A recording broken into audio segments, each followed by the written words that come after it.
Hi friends, ఇది NTPC యొక్క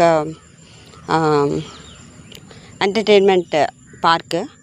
అంటే నైట్ టైం వచ్చి ఎవరైనా బర్త్డేలు చేసుకోవాలన్నా ఇక్కడికి వచ్చి చేసుకుంటాం. ఎందుకంటే దీనికి ఒక స్పెషల్ ఉన్నది. ఇది ఐ లవ్ ఎన్టీపీసీ అని ఉంది కదా, ఇదంతా చూడండి ఫస్ట్. తర్వాత మీకు సర్ప్రైజ్ చూపిస్తాం. ఓకే, ఆ సర్ప్రైజ్ ఏంటంటే వచ్చేసింది. ఇదిగోండి, అంటే మనము మధ్యలో ఉన్నాం. చుట్టూరు చెరువు,